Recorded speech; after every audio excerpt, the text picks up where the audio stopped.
Welcome to ஊறுவது அறிவு. இந்த விட நம்ம ஸ்கொயர் ரூட்ஸ் அண்ட் கியூப் ரூட்ஸ்னா என்னன்றத பத்தி இம்பார்ட்டன்ட் ஃபேக்ட்ஸ் அண்ட் ஃபார்முலா பார்க்க போறோம். இதுல ஃபேக்ட்ஸ் அண்ட் ஃபார்முலானா என்னன்னு பாத்தீங்கன்னா பேசிக்கா square root cube root understand பண்றது தான். ஃபர்ஸ்ட் ஃபேக்ட் என்னன்னு பாத்தீங்கன்னா ஸ்கொயர் ரூட் வந்து y is equal to x square அப்படின்னு எடுத்துக்கிட்டீங்கன்னா ஸ்கொயர் ரூட் ஆஃப் ஒய்யை வந்து நம்ம எக்ஸ்ன்னு சொல்லலாம். ஸ்கொயர் ரூட்டை நம்ம எப்படி டினோட் பண்ணுவோம்னு பாத்தீங்கன்னா இந்த மாதிரியான சிம்பிள் வச்சு டினோட் பண்ணுவோம். இதுக்குள்ள நம்ம நம்பரை எழுதிக்குவோம். So square root of Y நம்ம ஸ்கொயர் ரூட் இது உள்ள ஒய் எழுதிக்கணும் இஸ் ஈக்குவல் டு நம்ம எக்ஸ்ன்னு எழுதுறோம். நம்ம ஸ்கொயர்னு வரும்போது என்ன பண்றோம்னு பாத்தீங்கன்னா இப்போ எக்ஸ் இருக்குன்னா X square is equal to X into எக்ஸ்ன்னு போட்டு அதோட வேல்யூ எழுதுறோம் இல்லைங்களா, எக்ஸ் ஸ்கொயர்னு எழுதுறோம். அது ஃபார் எக்ஸாம்பிள் 2 இருக்குன்னா 2 இன்டூ 2ன்னு எழுதணும்னா இதோட வேல்யூ 4. அப்போ ஸ்கொயர் ரூட்டா எழுதும்போது ஸ்கொயர் ரூட் ஆஃப் 4ன்னு எழுதும்போது இஸ் ஈக்குவல் டு அதே மாதிரி இதை ஸ்கொயரா பிரிக்கணும். So square root of 2 into 2ன்னு எழுதணும் இஸ் ஈக்குவல் டு வேல்யூ வந்து 2. இப்படிதான் ஸ்கொயர் ரூட் கண்டுபிடிக்கணும். அடுத்தது கியூப் ரூட் என்ன கொடுத்துருக்காங்கன்னா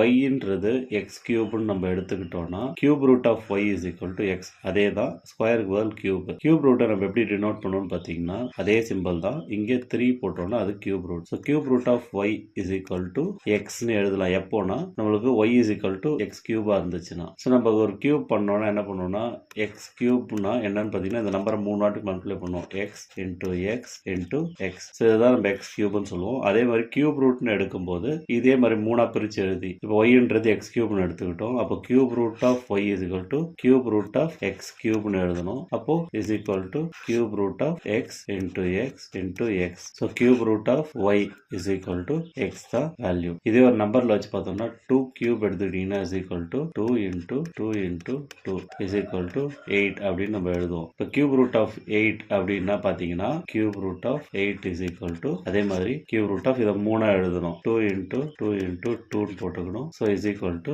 2 தான் வேல்யூ. மூணாவது மல்டிப்ளிகேஷன்ல இருக்கும்போது நம்ம ஈஸியா பிரிச்சு வெளியில எடுத்து எழுதிடலாம். அதாவது ஸ்கொயர் ரூட்ல எக்ஸ் இன்டூ ஒய்ன்னு உள்ள ஸ்கொயர் ரூட்ல இருந்துச்சுன்னா இது நீங்க தாராளமா root of X into root of ஒய்ன்னு எழுதிக்கலாம். இது எப்படி புரிஞ்சுக்கலாம்னு பார்த்தீங்கன்னா இப்போ உங்களுக்கு ரூட் ஆஃப் 20 இருக்குன்னு வச்சுக்கோங்களேன். Square root of 20 is equal to இது நீங்க எப்படி எழுதலாம் பார்த்தீங்கன்னா ஸ்கொயர் ரூட் ஆஃப் 4 இன்டூ 5ன்னு எழுதலாம். ஓகேங்களா? ஸோ இப்போ நீங்க எப்படி எழுதலாம்னா இதை square root of 4 into square root of 5. அதே மாதிரி square root of x divided by ஒய்யை நம்ம square root of x divided by square root of ஒய்ன்னு எழுதலாம். ஸ்கொயர் ரூட்ல நம்மளுக்கு ஒரு 3 டிவைடட் பை 5 இருக்குன்னு வச்சுக்கோங்க. இதை நம்ம எப்படி எழுதலாம்னு பார்த்தீங்கன்னா ஸ்கொயர் ரூட் ஆஃப் 3 தனியாக எழுதிக்கிட்டு divided by square root of 5ன்றது நம்ம தனியாக எழுதிக்கலாம். இன்னும் இந்த எக்ஸை எப்படி ஸ்ப்ளிட் பண்ணி எழுதுவாங்கன்னா இந்த square root of x divided by ஒய்ன்றதை is equal to square root of x divided by square root of ஒய்ன்னு எழுதிக்குவாங்க. நியூமரேட்டர்ல டினாமினேட்டர்லையும் டினாமினேட்டர் மல்டிப்ளை பண்ணுவாங்க into root of y divided by root of y multiply பண்ணுவாங்க. இது என்ன கொடுக்கும்னு பார்த்தீங்கன்னா